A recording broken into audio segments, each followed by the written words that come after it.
trabalhos dessa manhã, de domingo, pedindo da página. Bom dia. Do livro Orai, Vigiai e Orai, Carlos Bacelli, irmão José. Cobranças morais. Não efetues cobranças morais a quem, segundo as tuas contas, algo tenha ficado de te devendo a vida. Sempre recebemos dos outros o que eles, por sua vez, receberam de nós. Ninguém consegue dar do que não tem, sem que seja convenientemente preparada. Nenhuma terra produz o que se quer.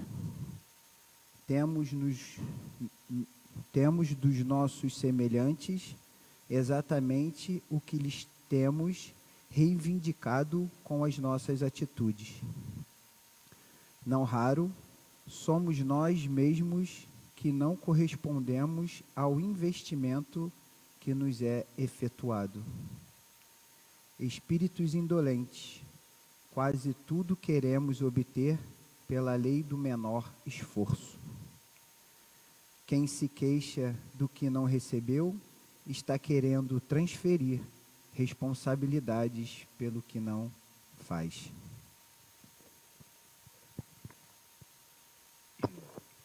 É um texto bem provocante, né, para a gente refletir. A gente sempre quer que o outro faça para a gente aquilo que a gente não faz pelo outro, né? Melhor, um país melhor, um vizinho melhor, e a gente não faz a parte da gente.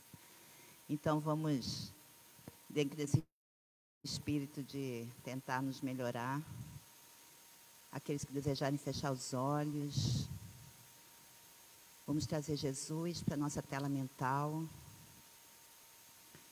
agradecendo a Deus pelo dom da vida, pela oportunidade de estarmos mais uma vez aqui na Terra, encarnados, buscando a nossa evolução, buscando a nossa melhora. Jesus, nosso Mestre, que esteve conosco, com um exemplo tão maravilhoso de amor, de doação, e que até hoje estamos tentando compreender o seu Evangelho, os seus ensinamentos. É tão difícil, Senhor, colocar em prática aquilo que nos deixasse com tanta simplicidade. Que esses nossos pensamentos, essa nossa vibração de amor, guiados pela atmosfera calorosa, preparada pela espiritualidade, na Casa de Caridade Maria Frank, que nós possamos, das nossas vibrações, reverberar no bairro, na nossa cidade, no nosso estado, todo o nosso planeta, porque estamos todos ligados uns aos outros. Tudo aquilo que fazemos e falamos repercute em tudo e em todos. Que possamos, então, sempre vigiar os nossos pensamentos, tentar trazer amor para a nossa tela mental, para que nós possamos julgar menos e trabalharmos mais. Fica conosco, Senhor. Obrigada pela oportunidade dessa doutrina abençoada que nos ilumina. Obrigada, Senhor, por mais esse dia, estarmos aqui reunidos em seu nome. Fica conosco, hoje, agora e sempre. Que assim seja. Então, nós vamos passar a palavra para a Aline, que pelo visto só eu não conhecia você, né, Aline? Então, agradecer a Aline por aceitar estar conosco nessa manhã. Um tema que, sem dúvida, vai nos fazer refletir, né? Podem queimar-se livros, mas não se queimam ideias. Então, a gente só leva, de fato, aquilo que a gente aprende, né, seu Né? A gente estava falando sobre isso, a gente chega pelado e vai embora pelado. Então, eu estou curiosa para ouvi-la. Obrigada, Aline. Bom dia a todos. Sempre uma grande satisfação estarmos aqui, né, na Casa de Maria Frank, essa casa tão bendita, né, em nossas vidas. E hoje nós vamos conversar a respeito desta frase. Podem queimar-se livros, mas não se queimam ideias. Porque aquilo que é material vai embora, né? Mas o imaterial fica, né? E essa frase, ela foi dita por um velho conhecido nosso, né? Allan Kardec. E como nós estamos no mês de outubro, que eu costumo dizer que é o mês mais bonito do ano, sabe? porque foi um mês, né, que me acolheu de volta a essas paragens terrestres. E meu vizinho de data, Allan Kardec, né, também faz aniversário, né, faria aniversário, eternamente faz aniversário, né, no dia 3 de outubro. E o mês de outubro tem vários acontecimentos importantes, né, vários personagens importantes para nós espíritas, né? E hoje nós falaremos de dois personagens importantes, né, que é Kardec, né, e é também Maurice Lachartre. Gastei meu francês do Shopee agora. Então, vamos passar, né? Em 3 de outubro de 1804, nasce em Lyon, França, né? Vamos fazer assim, um resumo muito superficial, né? Hippolyte Léon Denisard Rivail. Com 3 anos de idade, o pai dele foi convocado pelas tropas de Napoleão para uma campanha, né? E não retornou. Com isso, ele foi viver com a sua mãe na casa da sua avó materna, junto com o tio, inclusive, né? Que esse tio vai ser importante na vida dele lá na frente. E como a mãe dele era uma família, né, de intelectuais, e a mãe dele era bem rigorosa, ela fez com que ele fosse estudar na escola de Pestalozzi, que inclusive, né, dizem que Pestalozzi veio, a reencarnação dele veio justamente para estar guiando Kardec na missão que ele viria desenvolver depois, né? E ele foi para lá, né, estudar, porque ele tinha um intuito de unificar as religiões, só que ele não sabia como. Quer dizer, os planejamentos são feitos, né? Aquilo está inato dentro do indivíduo, né? Só esperando o momento certo para que possa se desenvolver.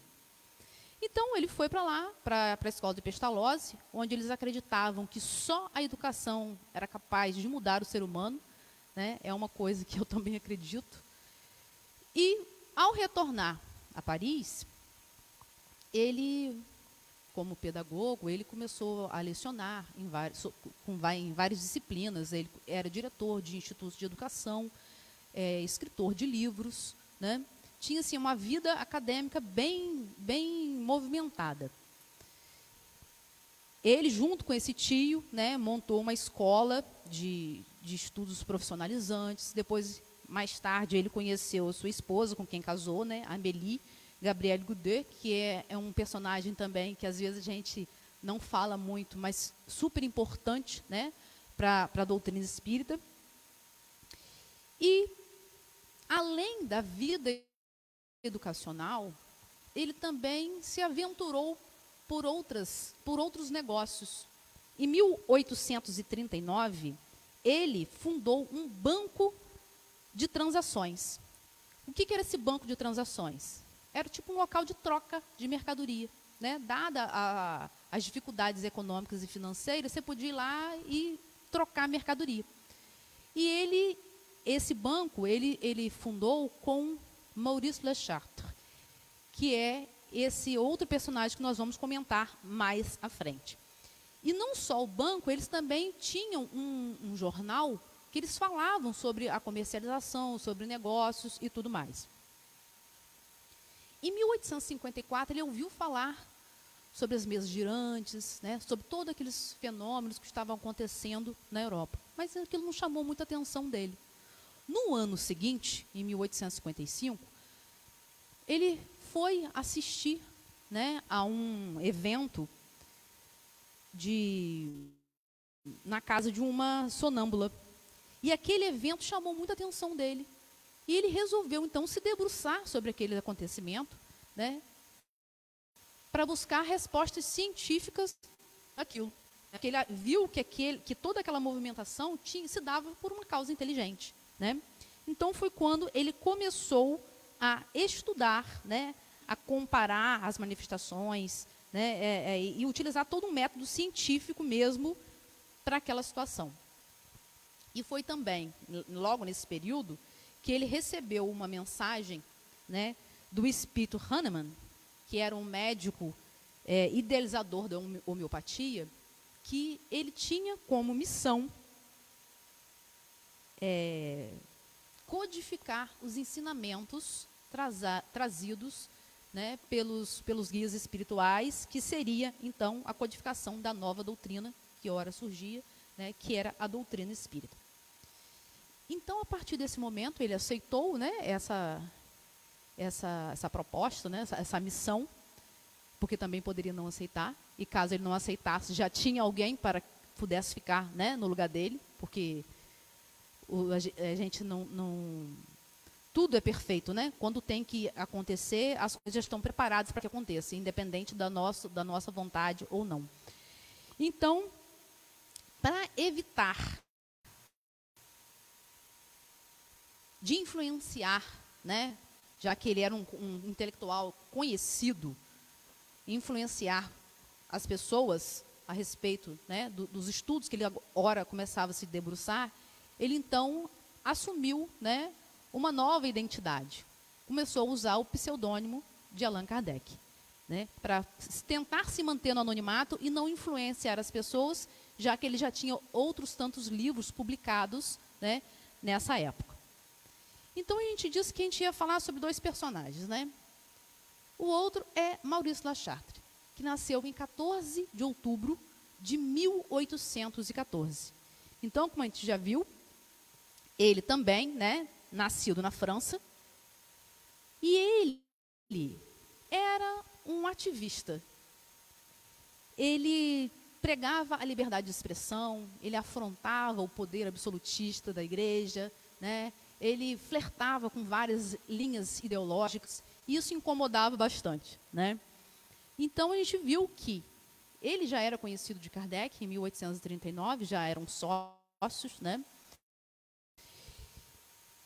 E só que a vida dele foi marcada por bastantes perseguições. Ele foi preso, né, porque ele publicou um livro que falava sobre os bastidores da Igreja Católica, né, sobre como que os papas, né, as coisas que aconteciam realmente nos bastidores, né, questões de incestos, adultérios e outras tantas coisas que aconteciam.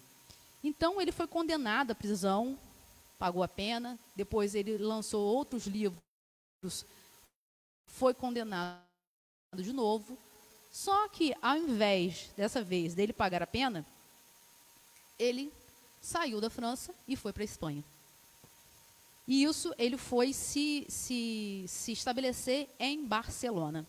Daí, então, né, a gente pode dar continuidade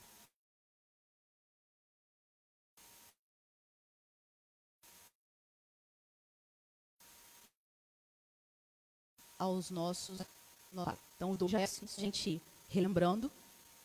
E em 9 acontece o ato de fé de Barcelona. Tá, mas o que será o ato de fé de Barcelona?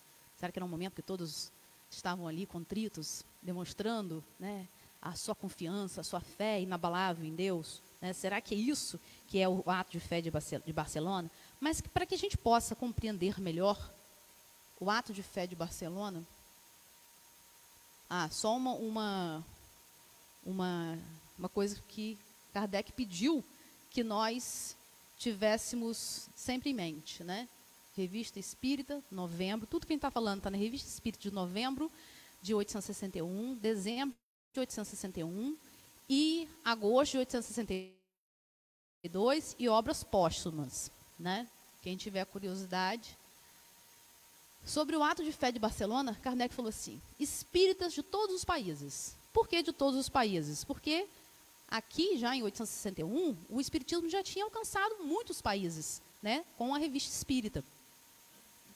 Não esqueçais a data de 9 de outubro de 1861. Ela ficará mais fastos do espiritismo. Ela seja para vós um dia de festa e não de luto. Então, é com esse intuito que nós estamos aqui hoje, para que a gente possa lembrar do dia 9 de outubro, né, como um dia de festa. Quer dizer, foi semana passada, né?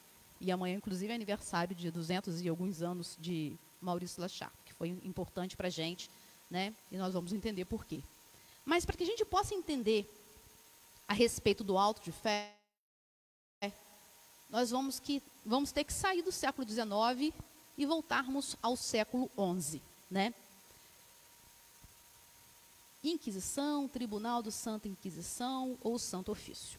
Então, o Tribunal da Inquisição ele foi criado no século XI, a princípio como um colegiado jurídico para tratar das questões internas da Igreja Católica. Aí, antes que a gente vai continuar a nossa fala contando fatos históricos.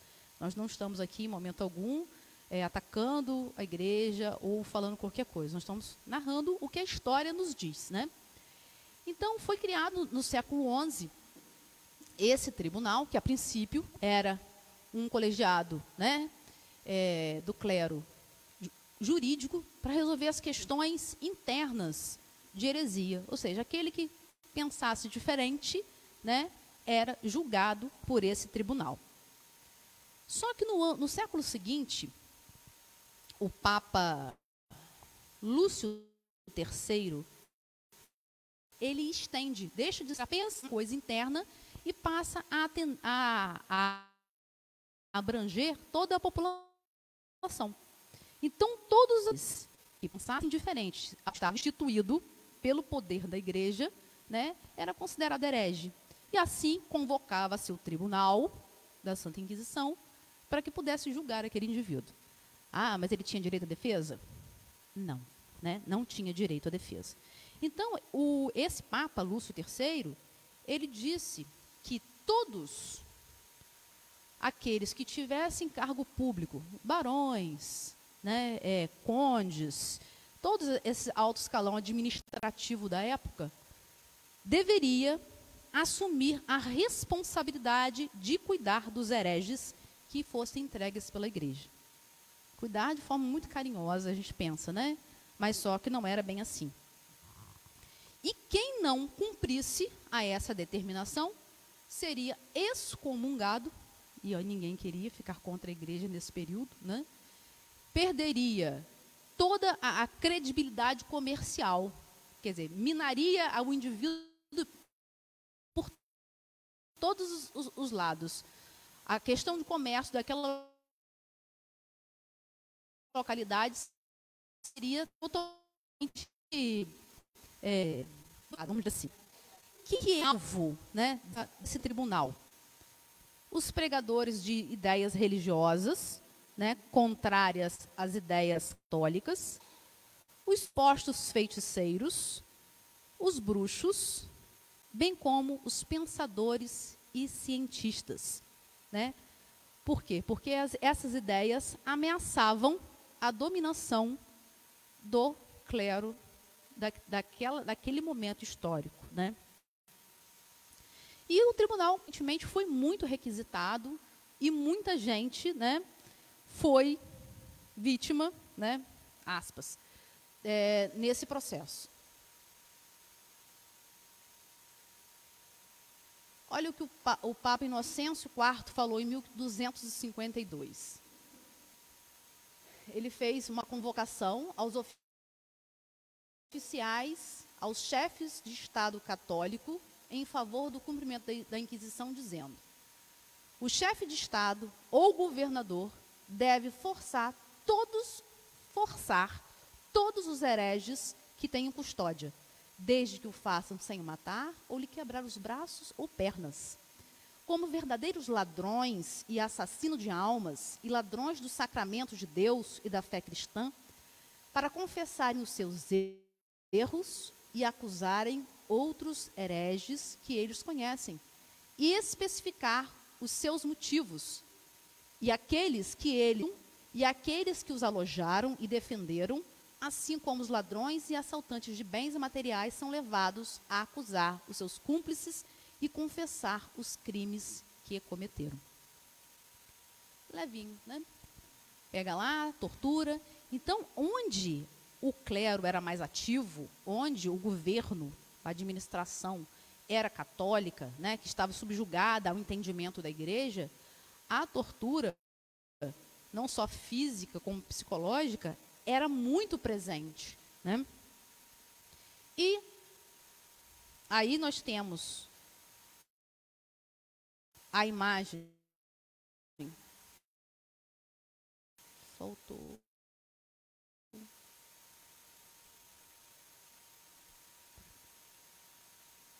Não. Será que eu não salvei o...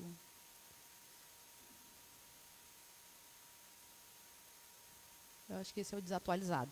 Mas eu trouxe 3 exemplos de autos de fé de grande repercussão. Se tu, através de... foi guiada, né, por vozes que a conduziu, e ela venceu a batalha, só que ela foi capturada pela tropa inimiga, e depois a igreja a queimou como, né, como bruxa, né? E Galileu, uma outra vítima do Tribunal de Inquisição, né? Porque ele, com os estudos científicos, dizia que o Sol era o centro e os planetas orbitavam, e a igreja acreditava ao contrário, que a Terra era o centro, né? E que os outros é que estavam ao redor. Então, para evitar que ele fosse queimado, ele simplesmente abjurou do seu entendimento. Falou assim, nada, vocês estão certos, né? É a Terra mesmo, e se safou dessa situação, né? Então, eles faziam esse terror para a pessoa ver se mantinha na sua convicção ou se assumia, né, aquilo que era imposto. E alguns iam até o fim, né, e outros simplesmente saíam fora. E tem um outro também religioso, protestante, que também foi queimado na fogueira, né, que é Jan Hus, que segundo, né, a literatura nos fala que é uma das encarnações, né, de Allan Kardec. Só que o Auto de Fé de Barcelona, que aconteceu em 9 de outubro de 1861, ele está intimamente ligado com isso, porque além dessas torturas, né, havia uma censura literária por parte da igreja. Era algo muito presente. Então, a fim de submeter os seus fiéis aos seus entendimentos, o que a Inquisição fazia? Ela tentava controlar a leitura, porque a gente sabe que a leitura abre portas, né? Nos permite sair da condição em que nós estamos para ter entendimentos diversos. E isso é perigoso, né? Não é à toa que a educação no nosso país, né, é do jeito que é, porque pessoas que pensam, né, são muito perigosas. Então, assim era o entendimento da igreja. E ela criou uma lista de livros perniciosos, livros que não eram compatíveis para que os fiéis tivessem acesso, né? Então, e essa lista era sempre atualizada, sempre atualizada. Só para a gente ter uma ideia, a primeira versão dela foi criada em 1500. Foi em 1948. 1948. Ontem, não é? Sendo que só em 1966, que de repente muitos aqui já estavam, né, por aqui, é que foi realmente abolida pelo... Aí, uma outra curiosidade. Com a Constituição de 1888, 1891, o Brasil já era, agora trazendo para a nossa realidade, né? O Brasil já era um país laico. A lista era até 1948, só terminou em 1966, né? Mas, com a criação do Código Penal de 1890, quer dizer, anterior à Constituição, era previsto como crime a prática do espiritismo. De 1 a 6 anos e multa, de 1 a 6 meses e multa. Nós estaríamos bem abertos, né? 1 a 6 meses e multa. Aí veio a Constituição no ano seguinte, ao invés de julgar inconstitucional esse artigo, o que acontece? O artigo está lá, lindão, funcionando, até o novo Código Penal de 1940, que é o que está vigente até hoje, né?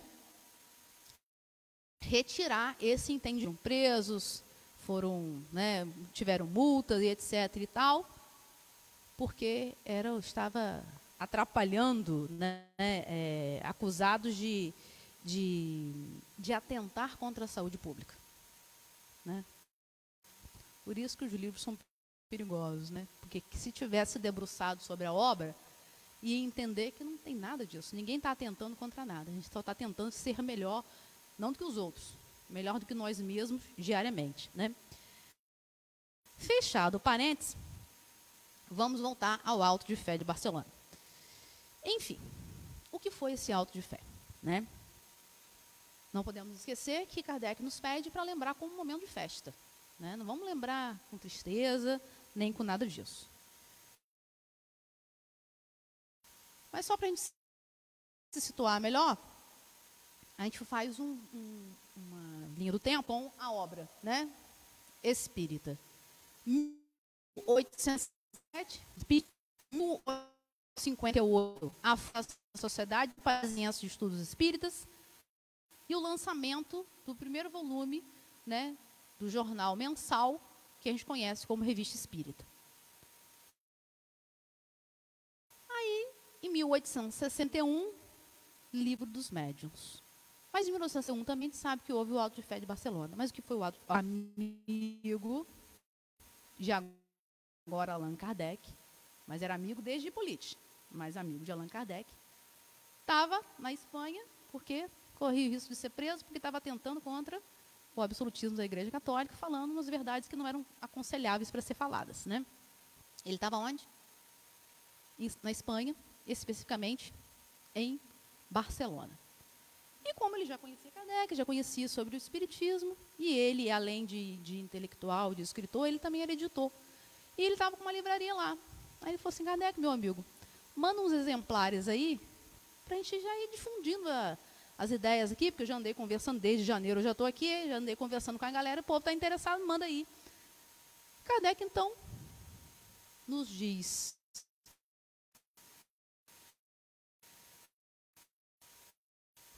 obras póstumas, que ele pega 300 volumes, coloca num caixote e gosto, tudo nos conformes. Não fez nada de ilegalidade. Só que tinha um sério problema. Para entrar lá, na alfândega, tinha uma lista de livros proibidos.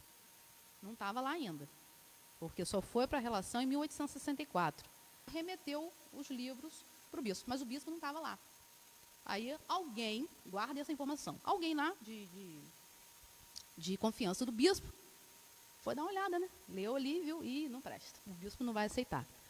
O bispo, retornando, ordenou que eles fossem apreendidos, os livros fossem apreendidos e queimados em praça pública. Antes queimavam pessoas, né? Agora aqui já estavam queimando livros. Beleza.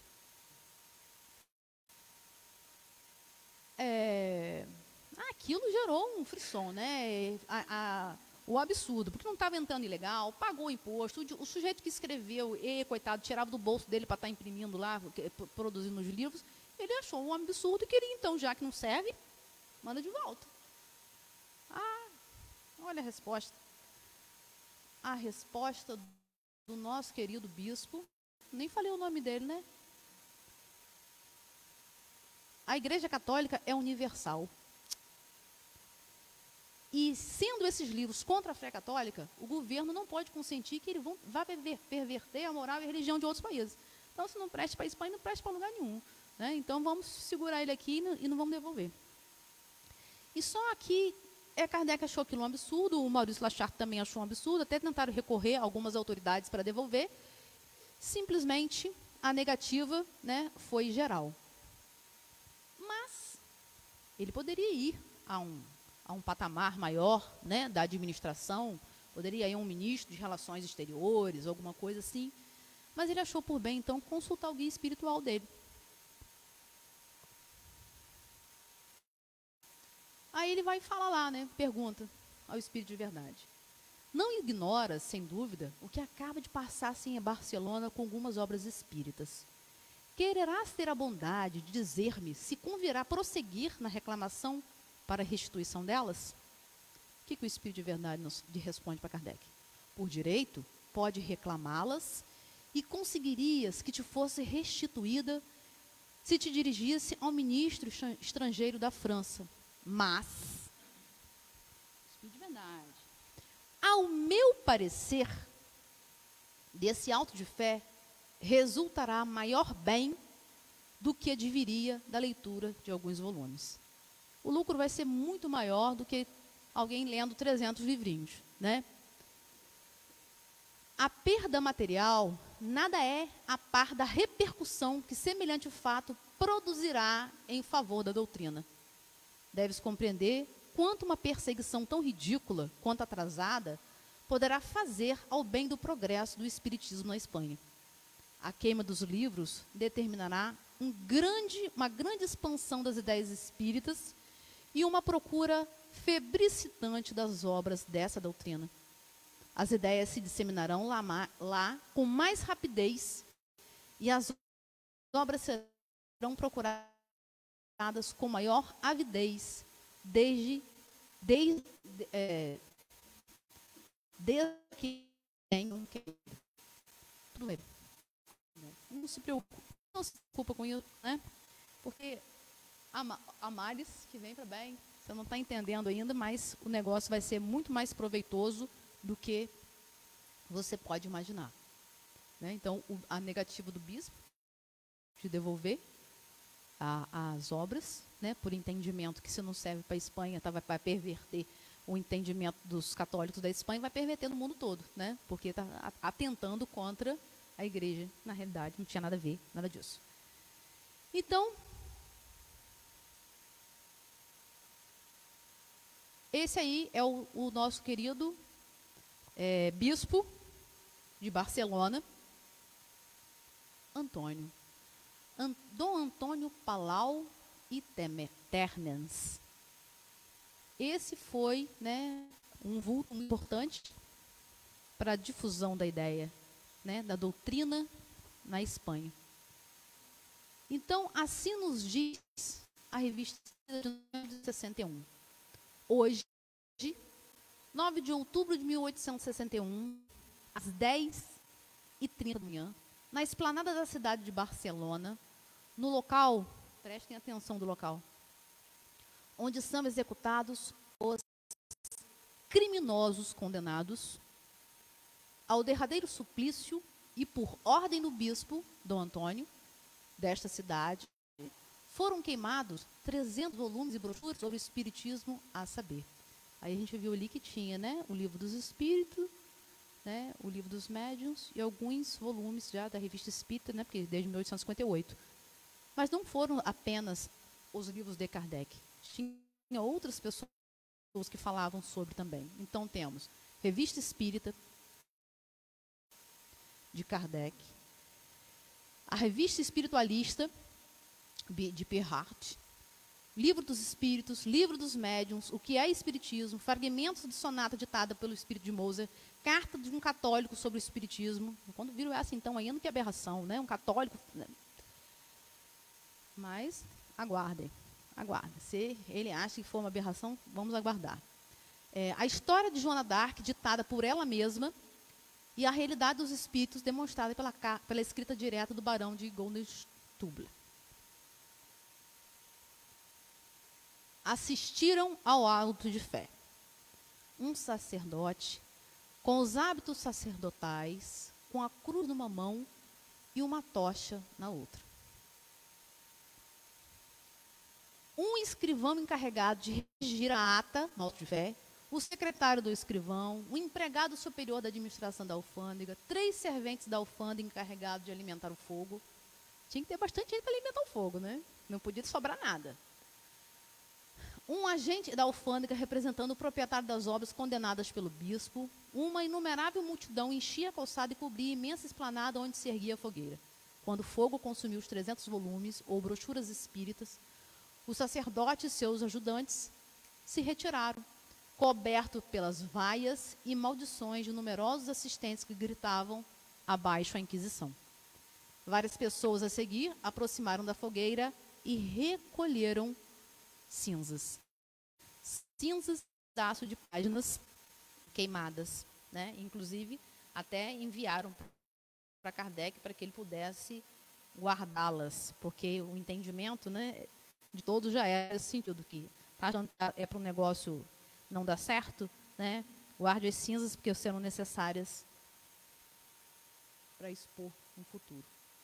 Uma parte dessas cinzas não foi enviada, nos foi enviada, onde se encontra um fragmento de Livro dos Espíritos, consumido pela metade, que nós conservamos preciosamente como um testemunho autêntico desse ato de insensatez. Podem queimar-se livros, mas não se queimam ideias. As chamas da fogueira suprecitam-nas em vez de abafá-las.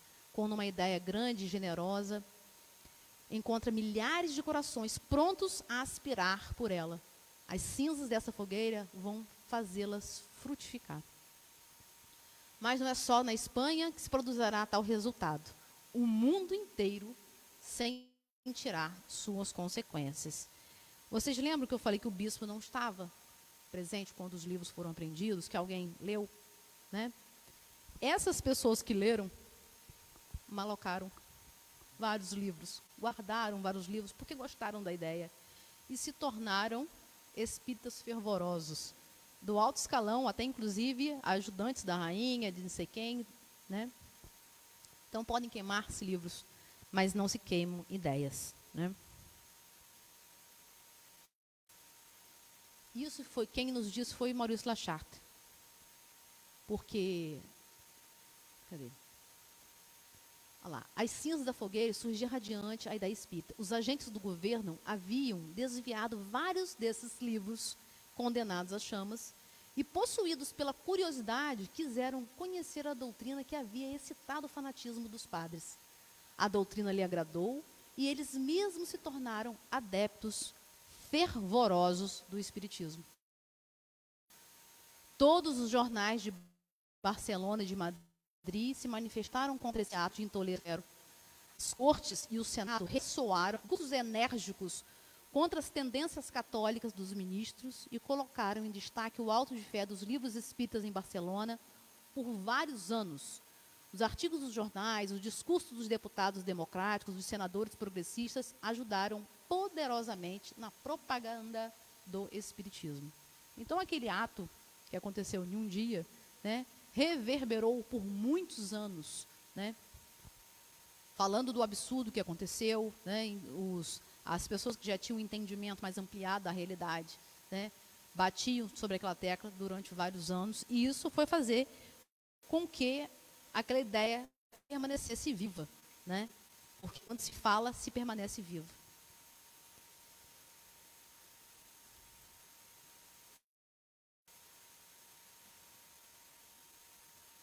Então, aconteceu que a doutrina condenada à fogueira ganhara numerosos de seguidores em todas as cidades da Espanha, Madrid, Sevilha, Cádiz, Granada, Valladolid, Burgos, Málaga, enfim, por toda parte onde os jornais da capital penetraram. Todas as obras espíritas foram logo traduzidas para o espanhol e divulgadas clandestinamente entre as classes elevadas da sociedade.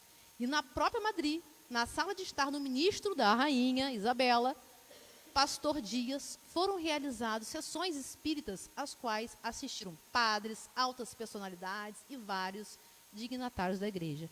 Na surdina, debaixo das cortinas, né, as coisas aconteciam, porque quem que ia se revoltar, né, e peitar o clero de então, né? Mas nos bastidores as coisas aconteciam.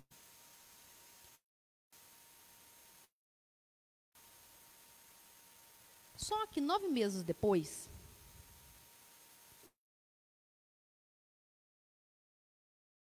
o bispo Dom despiu das vestes carnais.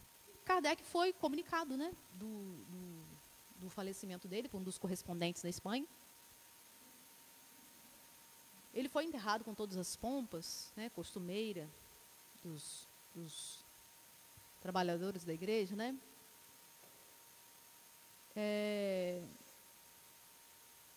Isso chamou a atenção, né, das pessoas, a morte do bispo e tal. E um dos correspondentes lá de Kardec falou, já que agora ele passou para o lado de lá, que tal a gente chamar ele para ver o que ele tem para nos falar, né, a respeito, o que ele encontrou do outro lado, se aquele negócio que ele leu lá dizendo que era mentira, se realmente é verdade, se não é. Só que não foi preciso evocar o bispo. O bispo veio por livre e espontânea vontade. E nos falou o seguinte: auxiliado por vosso chefe espiritual, pude vir ensinar-vos com meu exemplo e vos dizer: não ripilais nenhuma das ideias anunciadas, porque um dia que durará e passará como um século, essas ideias amontoadas clamarão como a voz do anjo: Caim, o que fizeste a teu irmão? Paulo, né? O nome dele? Antônio, né? Antônio Palau. O que fizeste o espiritismo? Coitado, ele achou que prejudicou, mas ele só ajudou, né?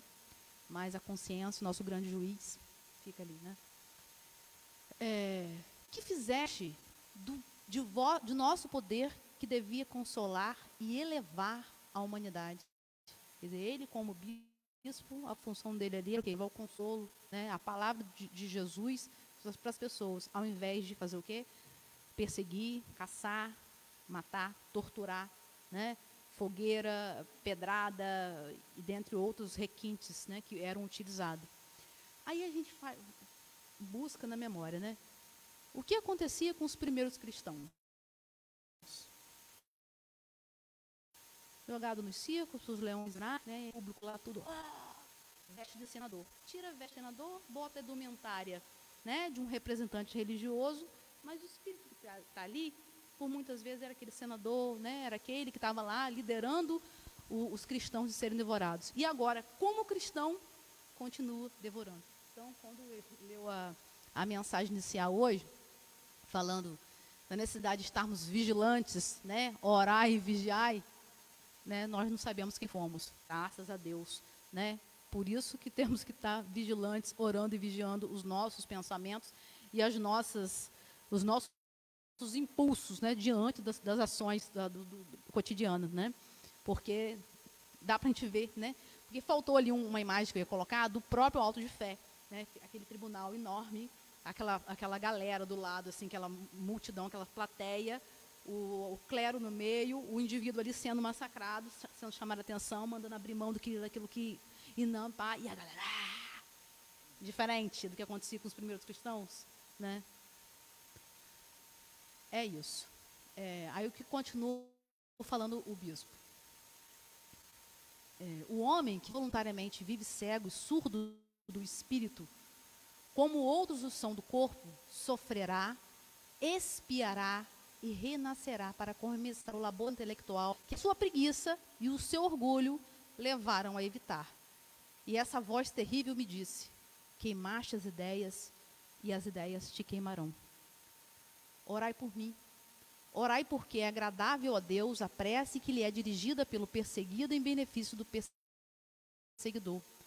Aquele que foi bispo, que não passa de um penitente.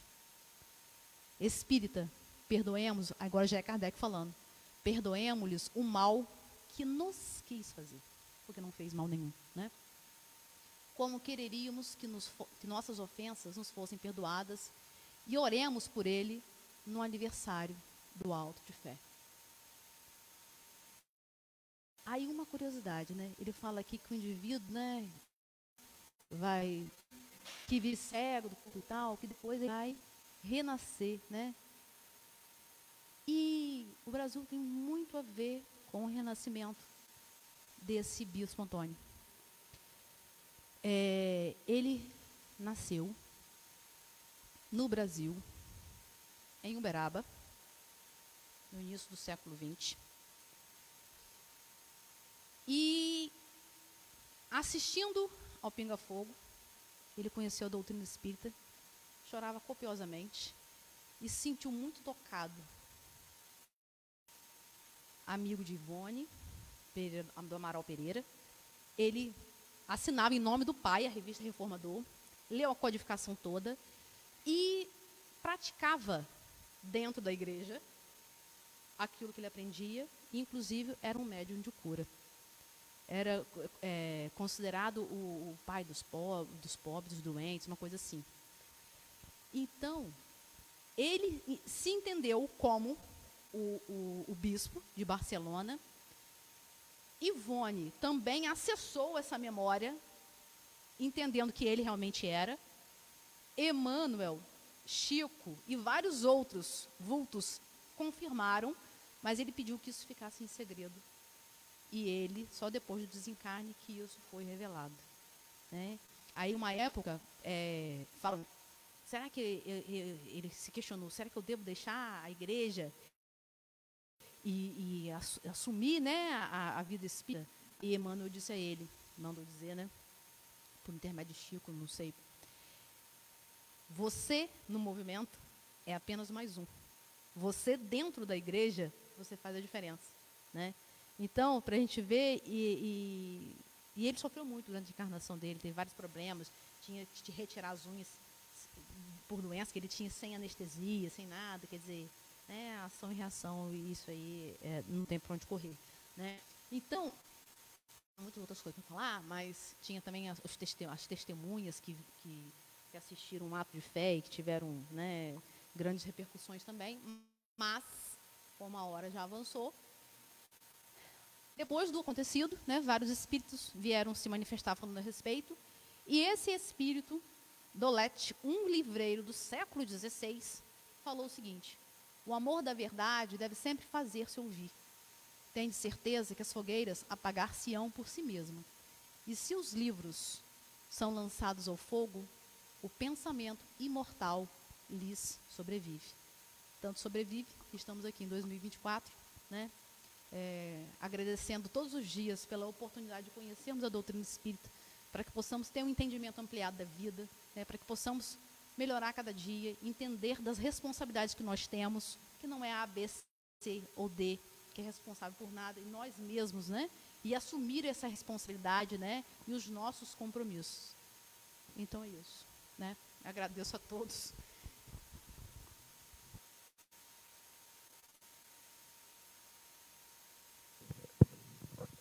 Gente, agradecendo muito, Aline, pela aula, né?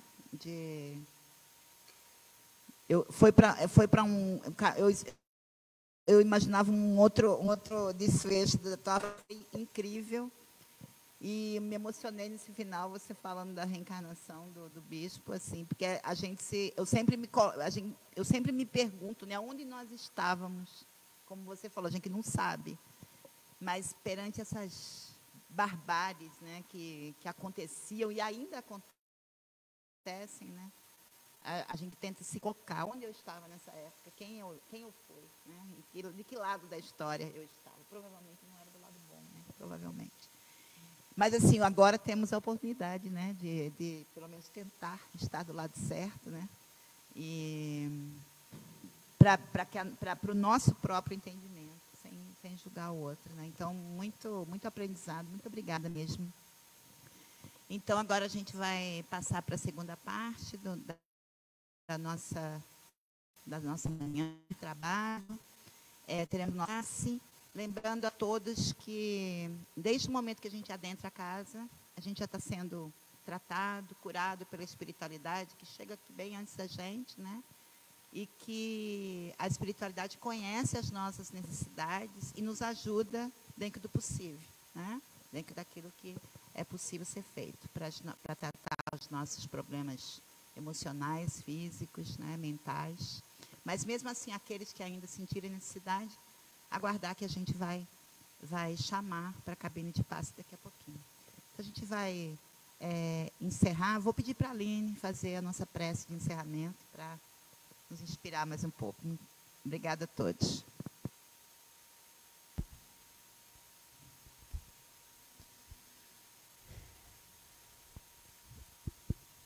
Deus, nosso Pai, Jesus, nosso mestre, amigo, companheiro de todas as horas, a equipe espiritual da Casa de Maria Frank, a equipe pedagógica.